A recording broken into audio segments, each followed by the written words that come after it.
So good morning, everybody. As I say, welcome to the Southwest Herts Fit to Bid Community Wealth Building Programme.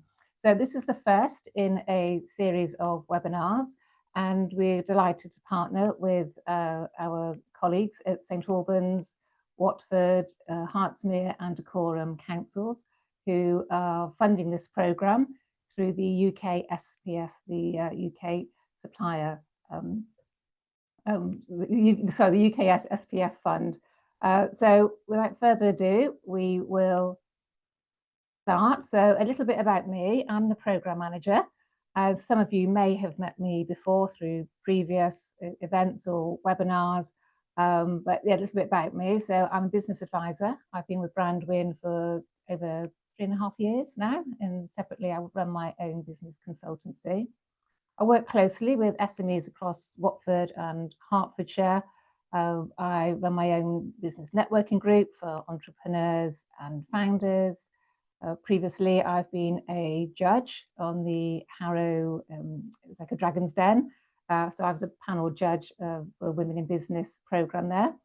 I've delivered Women in Business programmes as well. I've also led Watford's UK SPF programme for the past 2 years and organised a few Meet the Bar events, which we'll come on to later about the Meet the Bar events, and also delivered one-to-one sessions for Hillingdon and Brent. So that's a little bit about me. My details are there. Should you need to contact me, they're there on the left-hand side. So yeah, good morning, everyone. So a little bit about this workshop and this programme. It's about giving yourself a competitive edge over your competitors. And to start with, there'll be 2 interactive workshops. So we've got this one today, which is an introduction to bid writing. So today we'll cover the sort of foundations of that. And then next week on the 16th, on Tuesday, we'll build on what we've learned today. So it'll be a little bit more about improving your bid response. So based on the principles of the best practice, what we're going to cover today is why do organisations go to tender? And it's getting the basics right as well. And what makes up a winning bid? And that's supported by golden rules, which we will come on to later on this morning. So understanding the questions and the objectives and confirming your solution and its selling points and articulating the benefits and values. Now that's really, really important when we come on to that later on about articulating the benefits and the value and providing compelling evidence, that's kind of case studies, that sort of thing. A little bit about researching and then about writing a bespoke, accurate and clear and concise bid. So a little bit about Brandwin. As some of you may have attended some of our programs before, so you'll know a little bit about us. So we're a group of business advisors. We're based in London and the South East. And essentially, we consult with local chambers of commerce and universities and local authorities, and we deliver a set of different types of programs, which in turn assists entrepreneurs, business owners, etc. So a little bit about the team. So we were established in 2011. And we have, during that time, we have delivered over 45 different business support programs. And we have worked with over 25,000 SMEs. So that's a lot of people that we have actually worked with over these years. Hundreds of success stories, some of which I will come on to later on. As I say, we're based in London and the South East, but we have now reached out towards Midlands and also the North.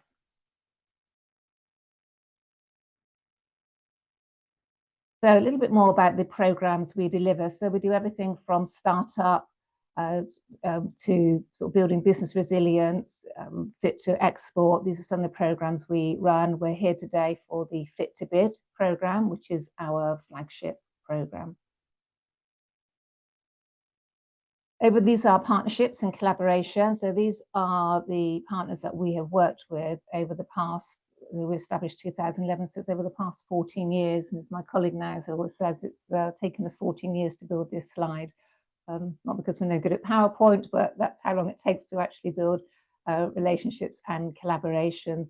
So across the top there, you'll see lots of the local authorities we've worked with, and the Chambers of Commerce there in the middle, and our partners below there in the bottom. So you can see we've got a wealth of experience in this area. We're also very proud that our Fit to Bid programme is listed on the government website. So because of the quality and the type of work that we have delivered over the past few years, we are now one of their approved suppliers on the Fit to Bid programme. So something that we are very proud of. This is just an overview of some of the programmes that we have run over the last couple of years, and current programmes that we actually are working on. So Harrow is about to start, Southwest Herts, that's you here, and Hillingdon is about to start again as well, and Ealing is currently underway. So quite a few programmes that we have worked with, and we are also a partner for the Heathrow SME Academy. A little bit about the methodology of the programme. So to start with, we engage with procurement, and as you being part of this programme, we assist you to work with that. Additionally, you may have or will have received an online bid capability assessment to understand where you are on the bidding journey and your capability in your assessments, and that's a questionnaire report that that's fed back to us that we see. And then you have the bidding skills. So you have a series of webinars coming up, the bidding skills, which will later on also touch on sales enablement. As part of the programme, there's also the tender advice sessions, the one-to-one sessions. And some of you may already have had the one-to-one sessions with myself. If you haven't as yet, then there's an opportunity. Some more sessions have been released, so there's an opportunity to book a one-to-one session. And then that culminates in the Meet the Buyer event, which will be held at Shendish Manor in November, 13th of November. And that's going to be a fantastic opportunity for you actually to meet procurement teams face to face and speak to them about your products, your services, with potentially to submitting an expression of interest and hopefully winning some contracts further along down the line. So first things first, so key issues that we have. So this is feedback that we have had from businesses that we've worked with on these programs over the last couple of years. So key issues for SMEs to get into the supply chain and to bid for contracts. So the first one is insufficient public experience in the public sector. Yes, we get a lot of people who come to us and say, I don't know where to start. We've got no experience at all. The industry is dominated by big companies that lock SMEs out. That is not necessarily true. And within the new Procurement Act, which was launched recently, which we won't have time to go in today, there is now a focus on the tier one suppliers offering contracts to SMEs. So there's a big push on that. So you have as much opportunity as the bigger companies to bid for those contracts. Your business is largely unknown to public sector buyers. Yes, we get that. We understand that that happens, but that can be changed through kind of networking and attending different local events. The business owner can't reach the right person. Yes, we hear that lots of time, but through this program, you will have the opportunity to actually connect with the buyers, the procurement teams, both at the local authority and local tier one suppliers. Lack of proactive marketing and strategy. Yes, again, that's something we come across quite often. It's having a robust strategy and that activity in place. Dated or no client reviews, testimonials. Now, this is absolutely crucial when you are looking to bid for contracts, whether it's in the public sector or in the private sector. Client reviews, testimonials, case studies are absolutely crucial because this demonstrates who you are, what you do, and the work you've actually delivered. And again, these must be no older than, I'd say, 12 months, no more than a year old. I mean, I've seen it before. People say, yeah, we've got a testimonial and it's 3-4 years old, or client review, it's 3-4 years old. And the question is, well, what have you done within the last 12 months? So any reviews or testimonials, if you don't have any, make sure that you start building a database of testimonials and client reviews. Unable to devote adequate time and resources to plan. Yes, I know some of the big companies, why they win contracts is because they actually have a dedicated team to actually writing bids. That's what they do. That's what they do full time, day in, day out. And we understand that it is a timely process, and a lot of business say they don't have adequate time, but we'll come on to that a little bit later. And again, limited knowledge about the tendering process. Well, that's why you're here. That's why you're on this program, and that's for us to help you actually learn that. Inexperience, again, same as before, inexperience in developing writing bids, and no idea of what to put in response, making it a winning one. So again, that's what we're here to help you understand. Okay, right, let's move on to so the program benefits, which each participant on the program, you would have had an assessment of your bid writing skills, knowledge and skills to implement the best practice standards, the Community Wealth Building Summit or Meet the Bar events, which is the one coming up in November. If you've not already had, there is the opportunity to have a confidential one-to-one tender advice session. Assistance to submit an expression of interest, and that we will come on to a little bit more in next week's session. Again, support and writing and submitting winning bids. And later on in the programme, with one of my colleagues, there'll be the opportunity to have a completed business model canvas. And through that, we will highlight your value proposition, and that be designed specifically for procurement. And engagement throughout the programme and regular and ongoing feedback. So my details are there. So we are at hand to communicate with you throughout the programme. So question, this is an iconic venue not far from Hertfordshire. Did you bid? Did any of you bid on this the construction of the iconic Wembley Stadium some years ago now, since it was actually constructed? But of course, in and around the stadium, there's still, even till today, every time I drive past there, there's something else that has, another building has appeared almost overnight, it would seem. But have you bid for any of those projects in and around the area or any local areas?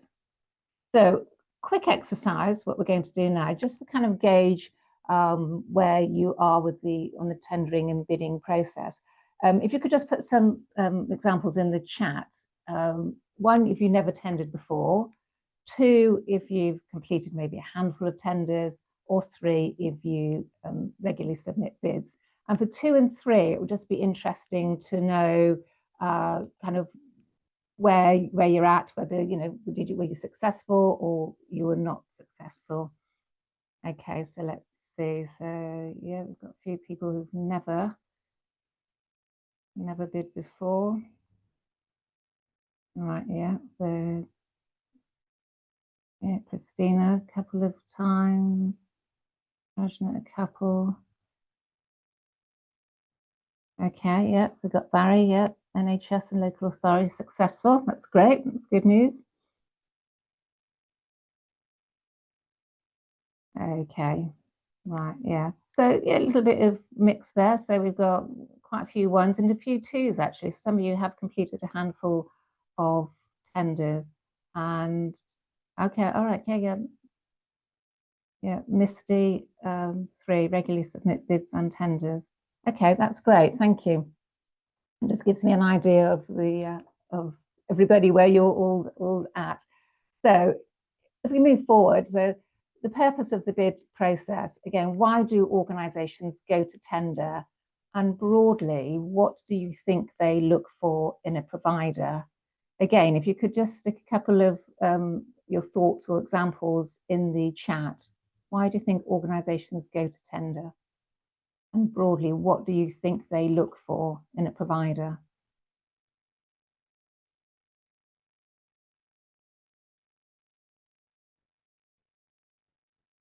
If you'd like to pop some thoughts, then there's no test here, it's just what you think. Yeah, that's right. Yeah, get the best price. Yeah, to find a trustworthy partner. Yeah, financial security. Yeah, lots of, thank you. Yeah, they go to tender because they either cannot complete the work themselves or want to shift risk onto an external vendor. Yeah, they need to be seen as impartial and value for money. And of course, yeah, competitive price. Yeah, best price, new contracts. Yeah. Yeah, that's right. Yes, Matt, you put there to meet new providers that they are actually unaware of. And we've come across this actually when we've had some of the Meet the Bar events and we've spoken to some of the buyers afterwards. And quite often they said, we didn't realize all these suppliers were in our locality. So it really opens up. That's why these events are so important to attend, because quite often people don't know, the buyers actually don't know you exist. So, okay, yeah, thank you. Thank you for that. So yeah, so yes. So again, what we say is putting yourself in the mind of the buyer, and showing that kind of empathy really, really evaluates your bid. So why do organisations go to tender? Yeah, as we said, fair to enable a fair and objective comparison. Yep, to minimise the risk in supplier selection. Of course, ensure compliance with legislation and policies, social and ethical. And of course, achieving a sustainably competitive price as well. As you said, price isn't always everything. We've seen more now that quality and value also plays an important part. So it's not always, yeah, let's just go for the cheapest because that's what we need. I say again, quality and value also plays a part in that as well. Yep, deliver return on investment and value for money. Oops. And deliver efficiencies. Want to go with me? Slight technical issue here. Okay, yeah, and delivering efficiencies that can be measurable as well. Okay, sorry, that's slight technical issue. Okay, so another reason why companies go to tender and what they actually look for is an innovative mindset. They're looking for somebody who's forward thinking and can deliver something that is going to outside of the box and it's driving a higher value for them. And to determine your ability to carry out the work, and competence. But clearly they want somebody who is competent and can deliver what they say they can deliver. Again, improving services, communications and collaboration. And they want to find a partner that fits them culturally. And we'll come on to this again a little bit later about research as well and what you can actually do to align with the needs of that buyer. Again, access reliable, accurate and real-time data, particularly with public sector contracts. They love data. Any stats or anything else that you can give them that's over and above, they love data. So that's something to bear in mind. And some of the future focused expertise as well. It's not quite often contracts, particularly public sector contracts, are maybe 3-year contracts.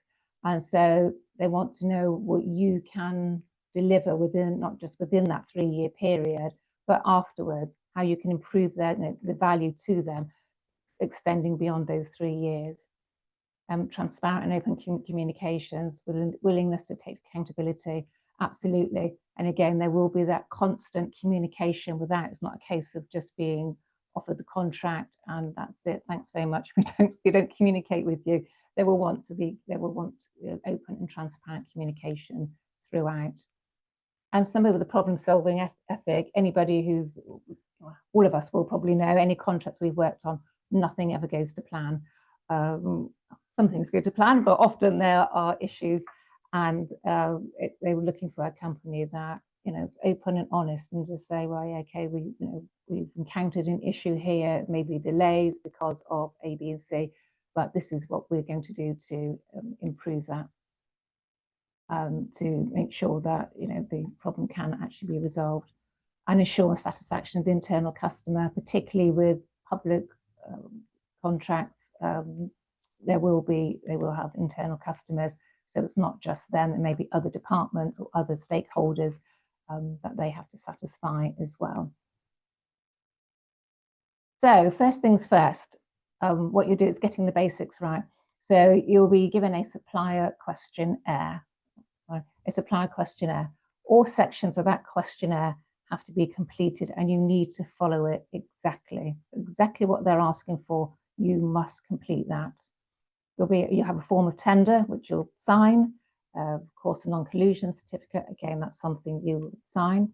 And then there will be terminology, which some of you may or may not actually be aware of as yet. So an ITT, which is an invitation to tender, an RFI, which is request for information, RPF, or RFP, sorry, request for proposal, and PQQ, pre-qualification questionnaire. So this is kind of terminology that you will get used to. I've got a technical issue here. I'm not sure if you can see my... Right, okay, yeah, slides have moved. Okay, let me just see what's happening here. Let me resume. Okay, right, okay, can you see those? You can see the slide now? Yes, okay. Okay, I don't know if this where we stopped, but if I just go back quickly. So we were looking at why companies go to tender. I won't go through all of those again, but again, it's to find a partner that suits them, somebody that is future focused, and somebody who will take open and transparent communications and problem solving ethic. And again, so I think you may have missed this. So first things first, a supplier questionnaire. So you need to follow all the sections exactly and work through. So now you can see this. So we got down to here, and accounts and financials. Absolutely, your accounts will need to be up to date. They'll want to know absolutely everything about your accounts. You will need to provide that. References, again, from any suppliers that you work with, and you'll need to provide references. Policies, all policies should be up to date. If there's policies that are not required for this particular tender, then they don't need to be included.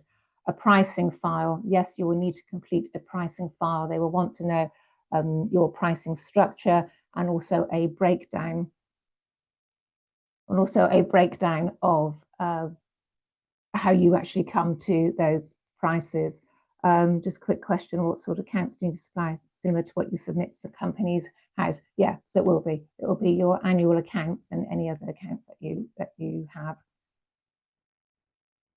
Right, and this is the key: plan and allow sufficient time, because this takes time, and you need to allocate time to actually put all of this together. Once you've done it once, then you kind of create a folder of your bidding and your tender documents. They go in there. You've got that, then you've got the basis of what you actually need. Okay, so as we said there, so you need to allow sufficient time to project manage your response carefully. As I said, this does take time. We suggest just using a simple Excel spreadsheet to track targets, goals, and milestones. And then define who's on your bidding team. I know with some businesses, you actually have a team that's dedicated and allocated to doing the bids and the tenders. Quite often that's not the case. For smaller businesses, it's just going to be yourself or your business partner. So you need to allocate time to do that. And there may be other stakeholders, maybe internal or external suppliers, that may be able to come on to help you with this. And this is crucial. Know the deadlines and always work to the day before, particularly with public sector contracts. If the deadline is, say, 24th of September at midday, that is 24th of September at midday. It's not 12:01, 1 minute past, because it would be knocked out straight away. It would not be accepted. So we always say work to the day before, or maybe even a couple of days before, to make sure that you've got everything ready to be submitted. And make sure somebody other than your yourself or your team, somebody maybe who's not directly involved in the business, can proofread what you've written. And I've spoken to a few businesses in the past, and I've said, who ever get anybody external to read the document? They say, no, we just read it ourselves, we go through ourselves. And what was the success? No, we didn't win the bid. So it's really important that you get somebody else, maybe not with the kind of knowledge of your business per se, because when you submit this is not, it's not read by a robot when you submit it. It's not AI, it's read by an actual person in the procurement team. So they may not know anything about your particular sector or your industry. So it's important that you get somebody, so when they pick that document up and they read it, they need to know that, they need to be able to understand actually what it is that you are offering. So it's really important that you get somebody to proofread it. So if they understand it and go, right, yeah, okay, that's good, we understand, then you're kind of, you're onto a winner. Another thing I would say is do not use AI to write your bid. Yes, you may want to use it to kind of give you some ideas to construct it, to put it together, but do not use use AI to actually fill in all those paragraphs, all those sections, and then submit it. I've seen it before, and you can see straight away when something has been AI produced. It stands out a mile, and it's just, it has to be worded in your own terminology, in your own language, the language that you use in your business. So that is something that is important to think about. So the winning bid, principal elements. So it's having the right price and the golden rules. And this is what we are going to focus on. So 1, directly answer the questions according to the evaluation criteria. Shows understanding of the broader needs and objectives. Okay, demonstrates a credible and competent solution. Here, can't see. Confirm the benefits for the client. Includes evidence to support and convince, and write leanly, clearly, and precisely. And this is really important. What we're going to cover today is just sections 1 and 2, and then next week, next Tuesday, when we do the next webinar, we'll cover the other sections. Okay, so the fundamental rules of bidding. Going to be really obvious. For excellent bids, we'll usually win contracts, and poor bids will usually lose contracts. So, I mean, it sounds obvious, doesn't it? But again, it is self-evident, but it's striking how many bids actually are really poorly prepared and written. And what we quite see often as typical issues is providing incomplete answers or not understanding the question. This is absolutely paramount. You must provide complete answers and make sure you've understood what is being asked. Focusing only on your business and not the customer. Right, well, that's great, but clearly they want to know a little bit about your business, but it's what you are delivering and the value you're delivering to them, not just about yourself. And again, it's describing the features, not the benefits. Okay, so they want to know what they're going to get out of the contract from yourself. What are you actually going to deliver, not just the features? And again, a lack of hard evidence of claims, who you've worked for, no case studies, no testimonials. I mean, there's many, many more we don't have time to go into today, but these are some of the typical issues that we actually come across. And again, here it's a kind of case of why choose us? What is it? Why choose us? And when how do you stand out from your competitors? People say, well, we're experts in what we do. Most people say we're experts in what we do, but what does that mean? What does that mean you're an expert? How can you actually demonstrate that you are an expert? Oh, we're passionate about what we do. It's weak. We're passionate about what we do. Well, we would expect you to be passionate about what you do. So it has to be something that is much more direct. And what we often say is, when you're saying, yeah, we're experts in what we do, it's a case of, which means that. What does it mean? You're an expert, but so what? You're an expert, but what does that mean?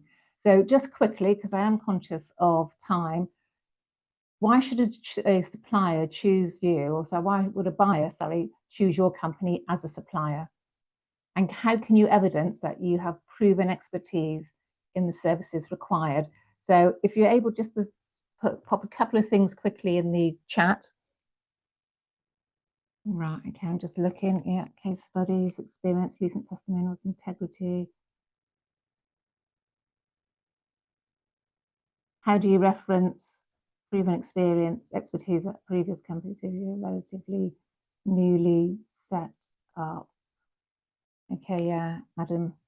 Yeah, again, it's that I'm not sure what you mean there. If it's previous companies you've worked for, previous companies that you've delivered for. Again, it's you can get a case studies or references from previous companies that you have worked with to demonstrate your experience and what you've delivered.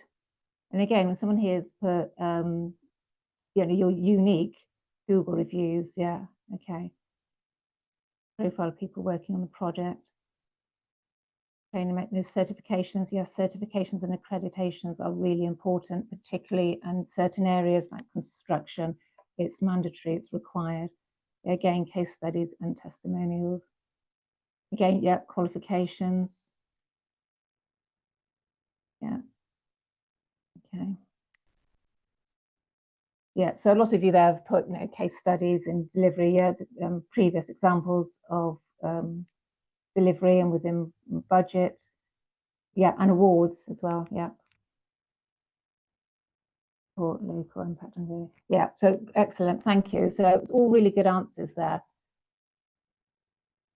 Okay, so what you need to do, you need to put yourself in the mind of the buyer, okay, and you write your bid from their perspective, because empathy is power. So again, what we always say is, you know, you've put some excellent answers in the bid there. Somebody's put, we're unique, but what does that mean? So we always say, when you're writing something, we are unique, which means that. What does it mean? So we deliver great service, we're innovative, which means that. So you need to clearly define what it is that you are actually, the benefits of what you get. It's got to be clear. So here's some reasons why this is feedback we've had, some reasons why a potential customer could choose you. You know, how well do you know the client? Actually, do you have an existing relationship with the client? Is that something that can be built on? And it doesn't mean just because you have an existing relationship with that client that you necessarily won't go through the process, the tendering process. You may still have to go through that process. But if you know that client and you know their ethos, what they're looking for, their focus and their vision, that helps. Okay, again, as you've all put it here in the chat, evidence, you know, case studies, testimonials, references, absolutely crucial, because they will want to see it. That's the one thing. And if you don't have any recent case studies or testimonials, or you have some but they're out of date, if they're more than a year old, I would say kind of make that a priority to start getting more case studies and testimonials. And again, references. If you're, say, newly set up business and you don't have that many case studies, then get references from previous people you've worked with, because this is crucial, so they can see that you have done this before, you have delivered this before, and what the outcomes are. And again, where can they find this evidence? Is this on your website? Is there links that you can provide for them? And they need to know this as well. Again, similar to above, can you demonstrate expertise and experience in the sector? Yes, you can. What expertise do you have, and what have you done? Again, it's all about adding value. Okay, adding value. What can you do, or what have you done? You can demonstrate your expertise and your experience, and where did you add value to that? It's, again, have you worked on similar contracts, and what can value? Same thing. What value can you show that you added? And again, knowledge and experience of your team. They want to know your team, the size of your team, the knowledge, the experience on your team, how you develop your team, how you train your team. Okay. So I mean, a lot of those, they'll say, yeah, we have all that, and they'll say, well, so what? Is that enough? One thing we would say is, when you're submitting your expression of interest, or you're filling in the tender document, don't just put a link to your company brochure. Company brochure will just have the kind of overview of what you say. And again, many competitors will say exactly the same thing about their companies you're going to say about yours. You must turn your language, not generic language, into really focused, value-driven narrative. And it's with evidence. If you want to score the highest marks, you need to give evidence. It needs to be really, really robust. Not just, oh, we do A and that makes B. It's a case of, well, we do A and it makes B, which means that. And it's that value that you're adding in between and how this will benefit this, how this will give better value to what you are looking for. So again, it's understanding what you are being asked. And this is the clear thing, because quite often we see people read the question and they go, right, okay. And they write a response and it's not clear. You haven't quite understood what you are actually being asked and what the objectives are. And again, it's not using sort of acronyms and jargon and, you know, not necessarily slang language, but it's something so that somebody who knows nothing about your business can read and say, I fully understand what this business is saying. Again, so we must identify the objects, the objectives, their organizational objectives. What are their drivers? What does the project relate to? What are their absolute needs? What is it, the purpose of the project?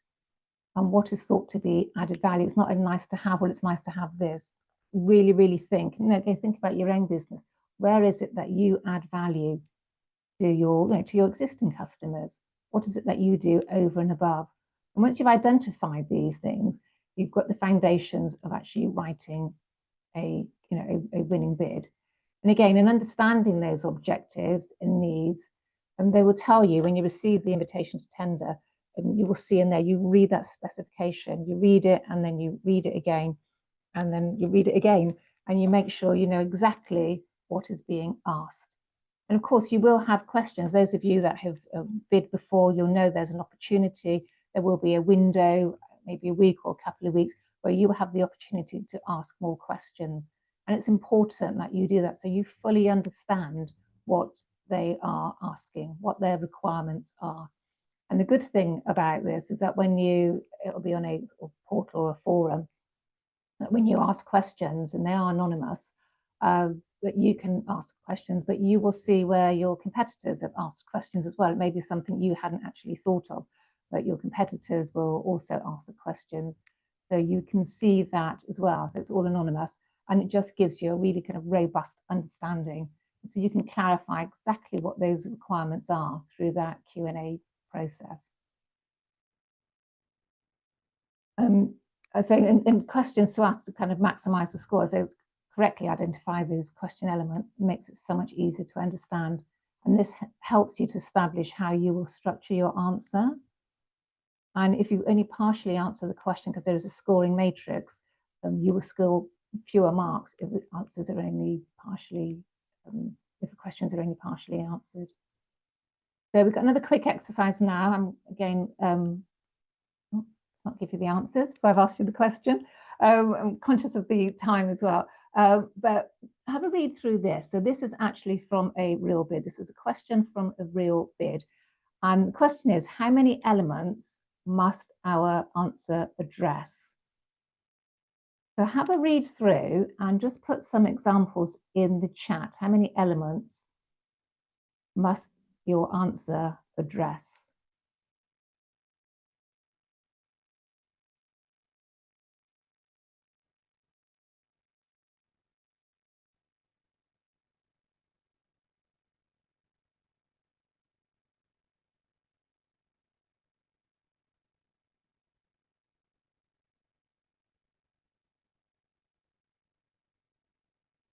Yeah, okay, yeah, we've got 6, yeah, all 3, yeah, 6, yeah, good.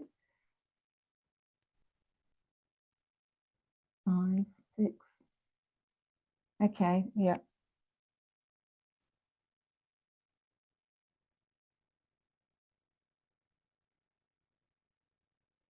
Yeah, perfect. Excellent. Yeah, you're all on the right track here because it is, yeah, six answers. So if we look at here where it's actually highlighted, up the top here, please provide a high-level description of the structure of the company and the structure of the division or part of the company responsible for delivering the services. Yeah, that's right. So yeah, point number one, high-level description of the structure of the company. Number two, structure of the division or part of the company responsible for delivering the services. Three, the number of people in each team. Four, the description of the resources expected to deliver the proposed solution. Five, describe other key contracts being delivered in a similar timeframe. And six, how to use any resource conflicts how any resource conflicts will be managed. So that's how we break it down. When you receive the IT2 and the invitation tender, then just go through, get your highlighter pen and just go through and highlight the key areas.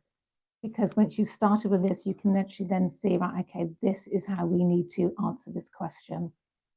And then, of course, they're scored, the evaluation criteria. This is an example of the scoring. We're not even going to look at 0 because it means you've not responded or answered any of the questions, doesn't meet any of the basic requirements. So what we're looking for are scores. Excuse me, I'm just going to take a sip of water. Yeah, so we're looking for scores of 4 and 5, ideally 5. A well-defined solution linked to clear benefits backed up by strong evidence. Again, it goes back to all those case studies, those references and the testimonials. And the quantification has been included. It shows clear value. That's what they're looking for. Score number 4, a good solution. So you provide a good solution with benefits and reasonable evidence and some value through quantification. Okay, but ideally we want to be looking at this number 5. This is what we want to do, score 5. And then, if you sort of go down, if you're going to score 1, it means you've included some information about the supplier, what about yourselves, what they offer. It doesn't include any clear benefits and no value for the customer. There's no evidence of that. We don't want to be down this end of the score. So again, it's really being really clear on what they are asking for, and you giving really clear, definitive answers. And again, it's around that value. Okay, right. Hopefully you can. Yeah, perfect. Sounds back. You can hear me. Silent. Okay, you can hear me. Right. Not sure we went back. So I'm just talking about, if you didn't hear this, I'm talking about research, where you can actually research a client. And so this is Wandsworth, where you can see here, there's details here of the council executive directors, their names, their email addresses, and with procurement, this is for Richmond as well, they've got their whole procurement process there. It's set out for you. So there's a whole wealth of information you can find out, particularly in the public sector. It's just putting aside a couple of hours, and you can you can find information anywhere. This is for Watford Council, actually. And when you're looking, what you're looking for is, what's happened recently? What's their objectives? I put my teeth back in. What's their objectives? What's their vision? Their values? What's new? What's happening? What's new? And you'll find all of this on the local authority websites. So this is Watford as an example. Again, this is Watford. It tells you about the values of different contracts, high value contracts, upcoming procurements. So quite often you can go and look into, going through their websites, and you can look at their pipeline, what actually is coming up. You can see what contracts, what's driving them, what contracts they have, how you can pre-engage. So all this will be on their website. So what we always say is, before you're writing your tender, have a look at this, spend a couple of hours, or get someone on your team to have a couple of hours to do this research, undertake the research, because it's really, really valuable. And again, through Google, you can have a look and just type it in, through the contracts register, that's Hillingdon Council, or Hillingdon Chamber, or Hertfordshire, sorry, not Hillingdon, Hertfordshire County Council. It's all there. It's all there for you to find. It's just a case of you spending some time having a look. It's really valuable for you to do this beforehand so you understand what they're looking for.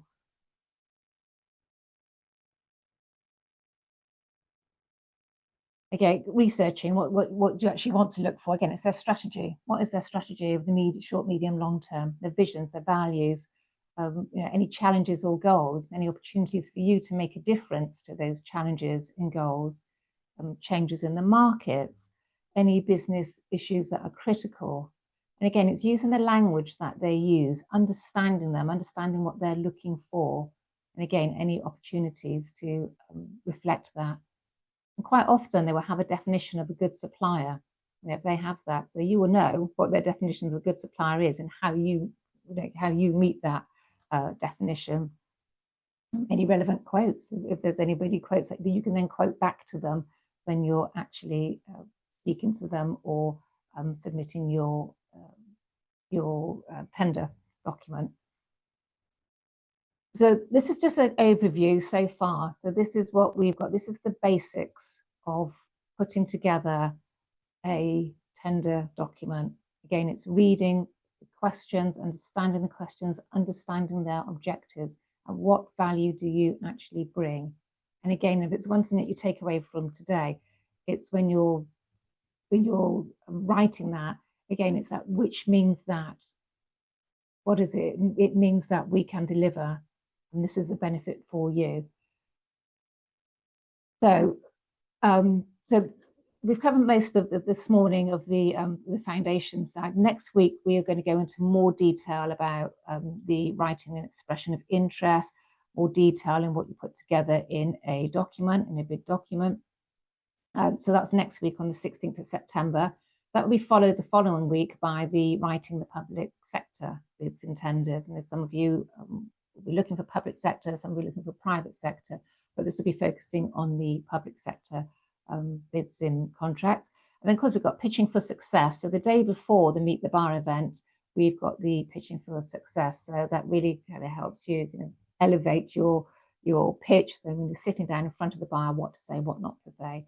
Of course, again, so we've got there the Meet the Bar event. You will be sent links out for all of these anyway, so nothing that you need to do at this stage. That's 2:30 to 5:30 p.m. I'll come on to that in a bit more detail in a moment.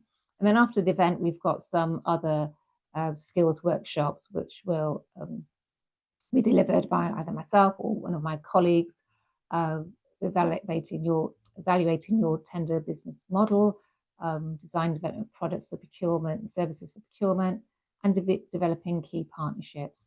And again, there's the one-to-one advice sessions, which some of you already may have had and others are yet to book.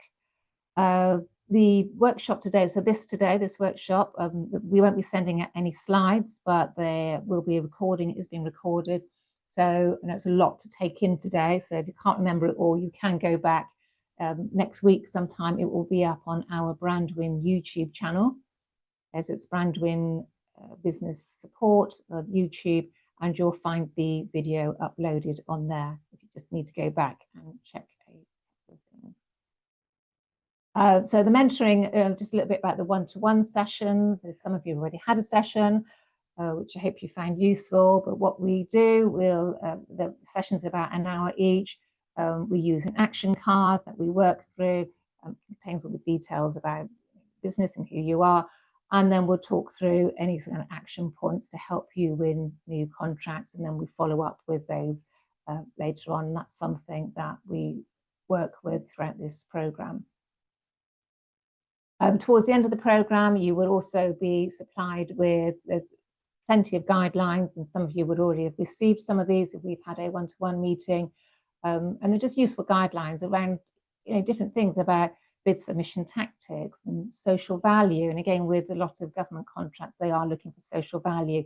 So there's guidelines there. If that's something that you're not active with it currently, it will give you some practical hints and tips as to what to do, a tender checklist. So all of this will be issued to you anyway. And at the end of the program, you receive a ebook. It's a supplier development ebook, effectively containing a lot of what's happened through this program as we go through. Meet the Bar events. So we've had quite a few Meet the Buyer events over the past few years. I've personally been part of 4, the Watford programme, Hillingdon also, Hammersmith and Fulham, and Brent, and now South West Herts. So these are great, they're a fantastic opportunity. I cannot stress it enough. They're a fantastic opportunity for you to meet people from the local authority, from large private buyers, construction, industry, and also other large local anchor institutions. So again, that will be coming up. Again, we're also a partner of the Heathrow Business Academy. There is the Heathrow Business Summit that's coming up in November as well. So there's plenty of opportunity for you to actually meet buyers face to face. And I will just say, from one of the previous ones I dealt with in Watford, there was a business there who had met one of the buyers at the Meet the Buyer event, and they communicated afterwards. He submitted his expression of interest, and a few months later, after different conversations further down the line, they actually won a contract, a 3-year contract, which he said to me has transformed his business. It's a high value contract, and his feedback when we spoke, he said, I'd never have won that contract had I not attended the Meet the Bar event, because we would never have been able to have had that conversation face to face. They wouldn't have known about us. We know about them, but we wouldn't have been able to sit down and have that conversation. So they do work.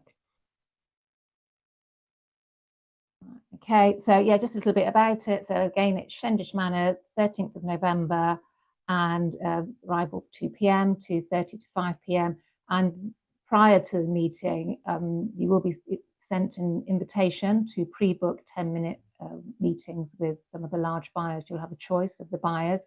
To be confirmed, we know currently we have the 4 local authorities will be there. And we have 1 or 2 construction companies I know of already.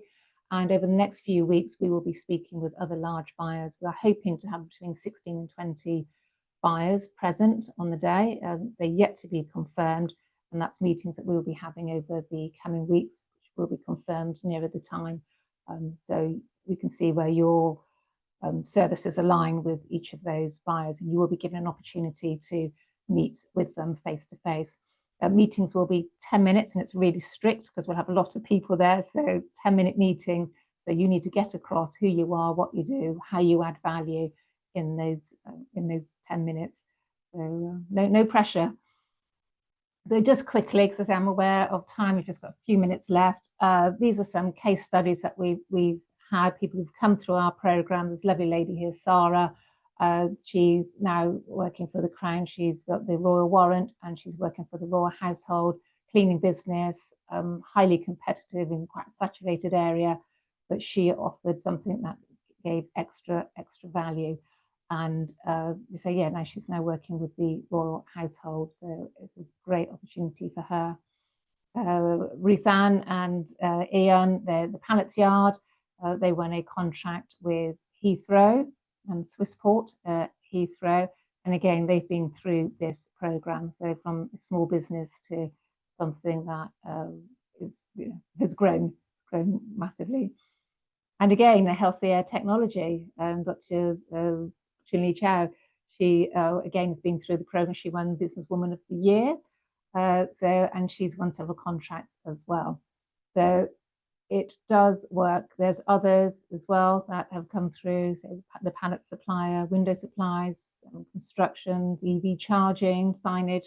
So, if they can do it, so can you. Video production, even scented candles. So, there's opportunity for everybody. So again, just a quick overview. These are my contact details there. If you need to contact me, if you haven't booked a one-to-one, like a one-to-one, so they are limited, but we have had a few added. This is what we do. So register for the program where you've done that, book a one-to-one session. We get you to submit an expression of interest, and we'll help you develop a winning bid. So it's over the next few weeks, a couple of months, and that's what we want you to do. That's what we want to do. So that's we've got about a minute to spare, but thank you for your participation this morning. I know we've only got a minute left. I hope you've enjoyed this, but if you do have any questions, so we've got sort of a minute or so, if anybody wants to put anything in the chat to ask me, or you can contact me separately afterwards. Other than that, we will, I'm sorry about the few technical issues this morning, but I hope we'll see you all next Tuesday for the next session. Right, where can you find the assessment questionnaire? Okay, I'll get a link. We'll see if a link can be sent to you, Christina. Thank you for your time. Yeah. All right. Yes. Thank you. Cool. Yeah, the recording will be on the Brandwin Business Support YouTube channel, which it'll be uploaded. It'll be probably today, Friday, so probably middle part of next week. If you go on to Brandwin Business Support YouTube, you'll find it on there. Okay, somebody wants a questionnaire. Yeah. Okay, yeah, we can send that. Yeah. Okay, so thank you very much, everybody. If there's nothing else, so you've got my details. If you want to contact me separately, please feel free. And thank you for your time and have a lovely weekend, everybody.